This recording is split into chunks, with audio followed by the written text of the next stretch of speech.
Over the centuries, right, infectious diseases have really changed the landscape. I mean, one of the most famous ones is the Black Death in Europe in the Middle Ages, where, roughly anywhere from a quarter to a third of the entire population died. The Black Death was caused by a bacterium called Yersinia pestis, transmitted by insects but also carried by rats. In fact, 75% of new and emerging diseases originate in animals, and more than 60% of known infectious diseases in people are transmitted from animals. It is believed that most of the viruses that jump from animals to humans started when humans began invading animal habitats. Cities growing larger and larger. This has led to an increase of exposure of humans to animals that might be infected. The more often we're in contact with animals, the more it can happen. And since we domesticated animals, the last however many thousand years, we've been in contact with a lot of animals. So it's been an ongoing thing.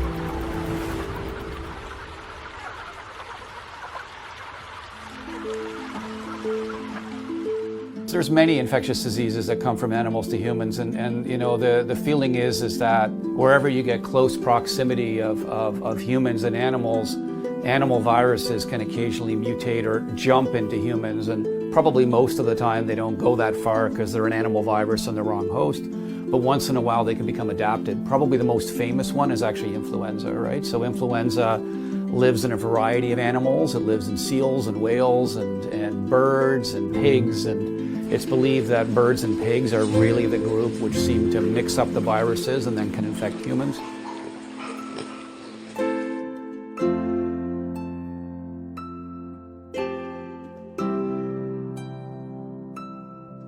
H1N1 caused very significant disease in the 1918 influenza.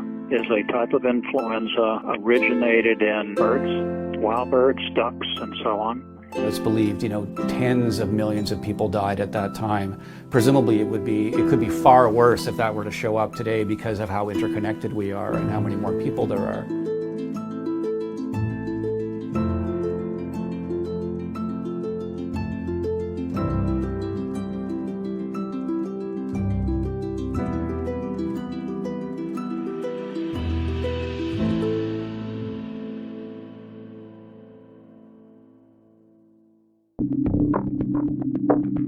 According to the United States Center of Disease Control, infectious diseases that are spread from animals to humans are responsible for an estimated 2.5 billion cases of illness and 2.7 million deaths worldwide each year.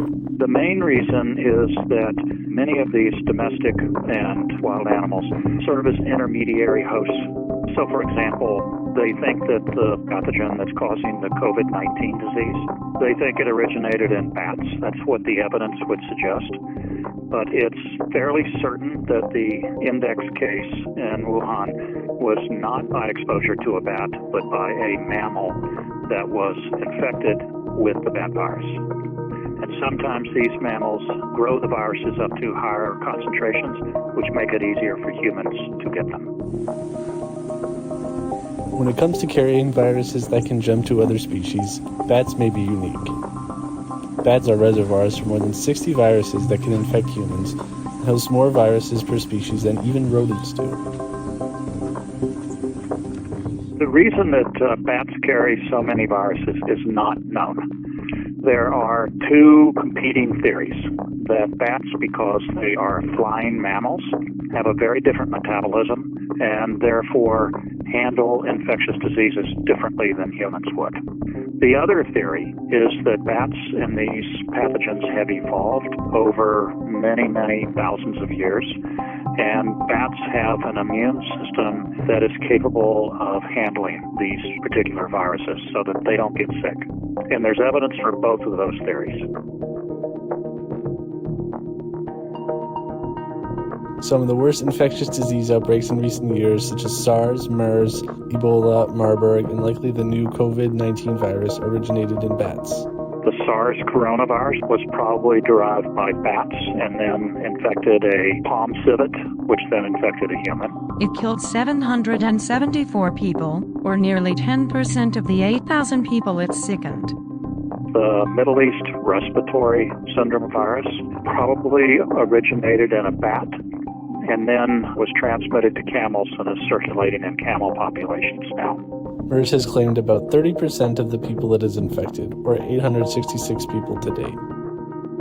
Ebola, we're not sure where it comes from. There's some, as I said, there's some evidence that it comes from bats, and it's so deadly that where it occurs, it destroys towns, destroys families, but it's so deadly and doesn't spread that easily that it's relatively easy to contain. It's still, very scary virus. Now we have a vaccine that seems to work pretty well for it, so controlling Ebola.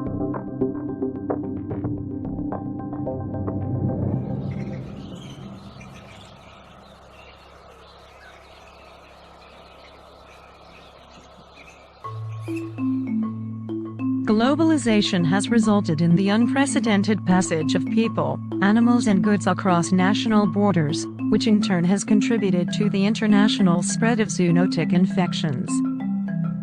Many of the zoonoses are transboundary diseases. They spread across borders to impact on trade, commerce, tourism and consumer confidence with devastating economic consequences. Because these pandemic viruses tend to jump from animals into humans, obviously being more mindful of where we have close congregations of humans and animals is something we should think about, right? Especially wild animals who are not pathogen, free, or we really don't know what they have. The simplest way of doing this is to keep animal habitats sacred.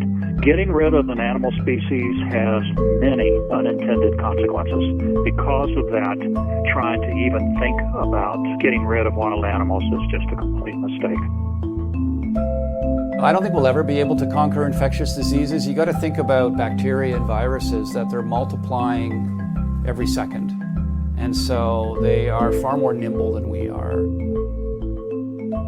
As long as we disrupt animal habitats, as long as we trade in wild animals, we're going to continue coming into contact with them. And because of that, I think we will continue to see newly emerging diseases like this novel coronavirus.